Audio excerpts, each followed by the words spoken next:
Good afternoon, respected judges and faculty members. My name is Raunuk Shahriar Ruhan, a final year undergraduate student in Department of Mechanical Engineering at BUET. My IMECI number is 80707565. Today, I'm here with my idea of an affordable ambulance, and we are calling it Trambulance, an electric-powered ambulance cum medical cargo. This project will solve emergency transportation problems in low and middle income countries, also known as LMICs. In Bangladesh, today patients often die not because of treatment, but because treatment cannot reach them in time. In cities like Dhaka, ambulances remain immobilized in gridlock traffic.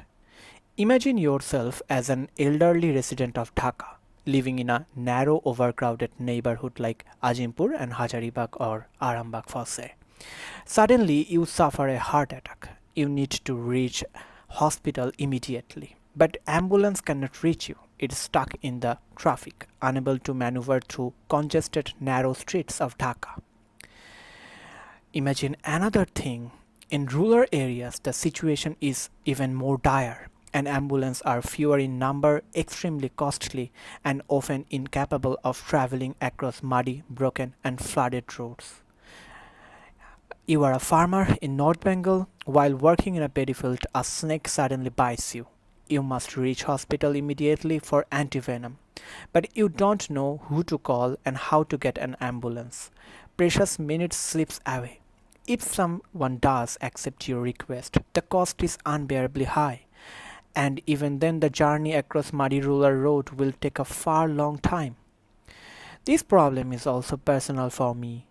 In 2020, my father faced a medical emergency with no ambulance available in our Upojala.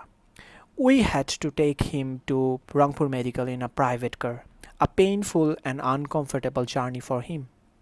Growing up 60 kilometers away from a nearest medical college hospital in Dinajpur, I have seen many cases like that in my Upojala. Expectant mother in labors, farmer bitten by snakes, and elderly patient with heart attacks and strokes, losing precious time and sometimes their lives. To better understand the crisis, let us find the root causes of this situation. The traditional ambulance system in low-income countries suffer from five challenges: incoordination, high cost, vehicle size, limited accessibility, and inexpert EMP. In LMICs, including Bangladesh, emergency transportation is fragmented, poorly equipped, unavailable, and largely uncoordinated. There are too many different phone numbers for different hospitals and no unified platforms. Even the 999 National Emergency Helpline lacks real-time data locations for ambulances. Most ambulances are concentrated in hospitals instead of being distributed across the city where they are actually needed. The result? Families spend precious minutes, sometimes hours, simply trying to find an available ambulance. A joint Bangladeshi study found that Dhaka city has 87 hospitals, around 270 ambulances. But despite these numbers, the problem lies in how they are deployed. If we look at the performance of hospital-based parking system, the results are concerning.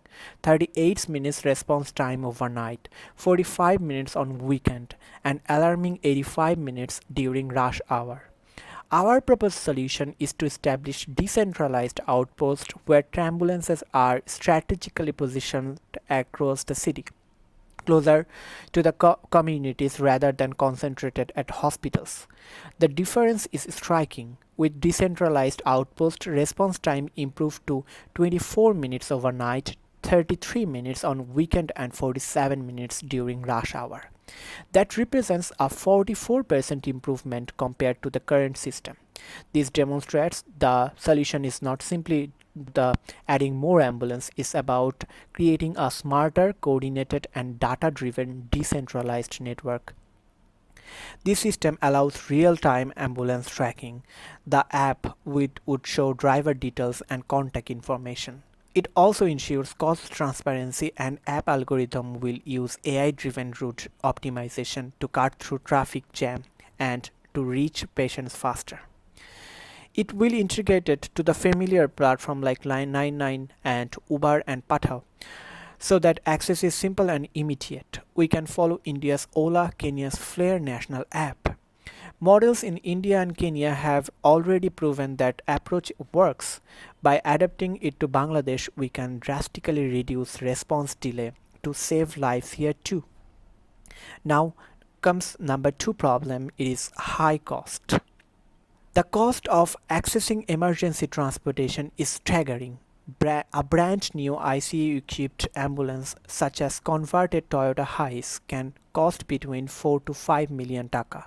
Imported fully equipped ICU ambulances are even more expensive, ranging from 7 to 8 million taka.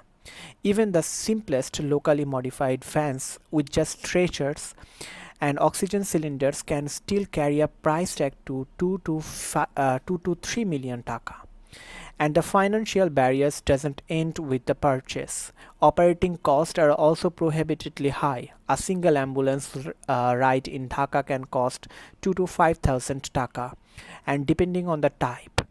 ICU, CCU, NCIU equipped vehicles are largely 8 to 15,000 taka and more for longer trips, often ranging from 15 to 25,000 taka per trip.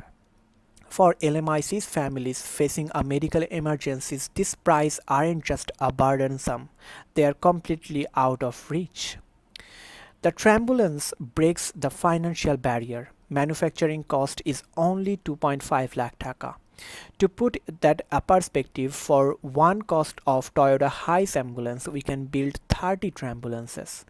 Electric Trambulances are dramatically cost effective than traditional IC engine models, where IC ambulance consumes 5 to 7 kilometers per liter of petrol, costing around 15 to 20 taka per kilometer.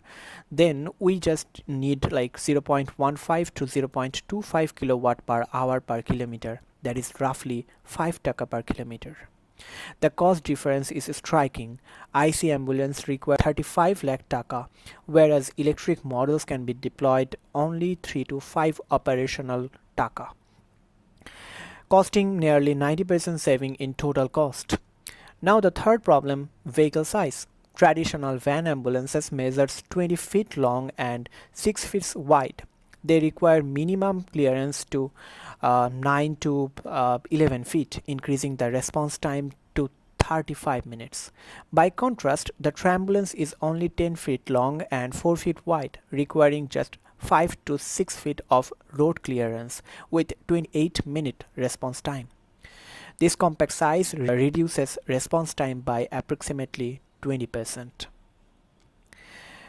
This is our CAD model that demonstrates the manufacturing readiness of Trambulance. Vehicle is compact, sturdy, nimble and agile with a top speed of 65 km per hour, and the turning radius is only 2 meters. It can maneuver through the tightest urban environment while remaining safe and stable. Mechanically, Trambulance is innovative in its structural design. The optimized chassis feature compact designs for improved maneuver in narrow lanes through SolidWorks and ANSYS. It employs truss chassis instead of linear chassis. This provides 35% weight reduction and 85% load capacity increment, supporting up to 700 kg. Let's talk about our choice of battery. Lithium iron phosphate technology clears outperforms lead acid batteries. Both provide 4.2 kilowatt usable energy, but lithium iron phosphate is 80% efficient compared to 50% of lead acid batteries, and it is also lighter, like it is only 35 to 40 kilograms versus 70 kilograms of lead acid batteries. 3000 to 5000 cycle versus 300 to 500 cycles, and it charges only 3 to 4 hours instead of 9 hours. While the upfront cost is higher, 130,000 taka versus 75,000 taka, the longer lifespan and efficiency makes lithium iron phosphate more sustainable and eco-friendly choice. The vehicle's mechanical design emphasis on functionality, versatility, and adaptability. Its origami-inspired hood, built with six 0.5-inch mild steel buds and covered in waterproof polyurethane trampoline, allows the vehicle to quickly convert from ambulance into a cargo van, maximizing its utility and cost effectiveness. Inside the cabin, 2.5 by 6.5 foot stretcher platform is supported by double parallelogram mechanism, ensuring stability and ease of use. The cabin also accommodates three attendant seats, including dedicated positions for nurse and paramedic caregivers, making the design practical for real-time emergency scenarios. Medical capabilities not have been compromised. The Trambulance comes equipped with an oxygen cylinder, a medicine box, and seating for three caregivers. The cabin is well ventilated with reflective hood and cooling fan inside instead of a costly air conditioning, keeping patients comfortable. It also provides an electric outlet for appliances like medical fridge and basic diagnostic tools like oximeter and blood pressure meter. Importantly, the vehicle can convert into a medical cargo carrier, making it versatile not for the emergencies but also for national crises like pandemics, natural and national disaster like July 24 and Milestone tragedy, for example. Patients often complain about the comfort and safety. So we have integrated McPherson strut with leaf spring as a suspension system in our design, creating an optimized suspension suitable for both urban and rural roads. It is paired with responsive hydraulic disc brakes. These designs are rigorously validated through extensive simulation in ANSYS and SolidWorks. We have integrated total 200 watt solar panels producing 1.5 to 2 kilowatts daily, covering 15% of Trambulance energy needs. For investment of 40,000 additional money, the backup is crucial in rural areas with fragmented outage and fragile infrastructure. During national disaster and natural disaster or mid-journey battery drains, it can provide life-saving support. Now, let us look at the data. 33% deaths in LMICs are from time-sensitive emergencies. Only 1% of the population in LMICs has access to the formal ambulances. Ambulances are very much scarce. Only 2.8 ambulances per 100,000 inhabitants in Dhaka. In Dhaka, just 24% of ambulance requests are filled, with the rest are denied due to the unavailability or high cost. Over 56% patients arrived at hospital more than 2 hours after onset of symptoms. These figures are alarming and highlights the scale of the crisis we're trying to address. Research include a study over 13,000 deaths showing that using smaller, nimble vehicles significantly reduces response delays. Another analysis of 734 emergency patients across 4 hospitals found that 63% patients are taken to the hospital by rickshaws or motor rickshaws, and 25.8% used bus and cars, and only 11.3% had access to formal ambulances. A trambulance with turning radius of only 2 meters compared to 6 meters of vans can access roads and shortcuts that are otherwise impossible for large ambulance. This map highlights the drastic positive change of our solution brings. However, a vehicle alone is not enough. One of the biggest gaps in Bangladesh and other LMICs is the shortage of trained emergency medical personnel. Our vision is to provide short paramedical training to ambulance driver covering CPR, bleeding control, and oxygen administration. Studies shows that providing pre-hospital care can reduce death risk by 25% in LMICs. This transforms transit time to treatment time. Today, most patients in Bangladesh rely on CNG auto rickshaws or any kind of ordinary rickshaws for emergency transports.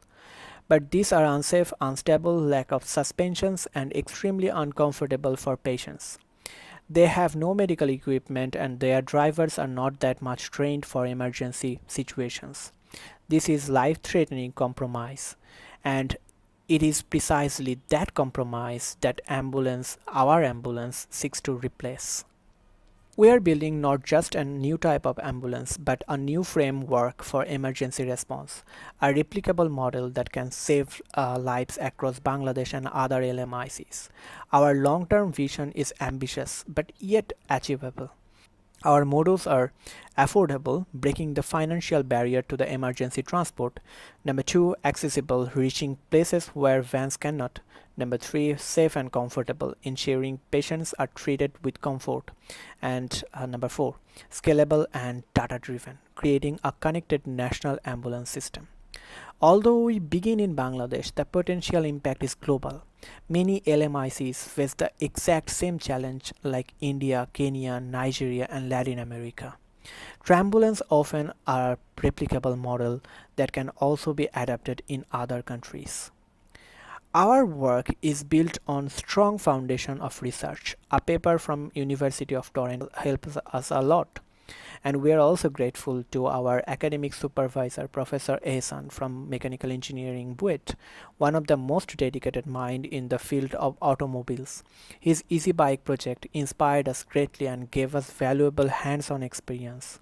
In addition, we are very much proud to announce that we are the champions of UHIP, that was a government specialized program for engineering innovation, where we also secured government funding to develop our first design.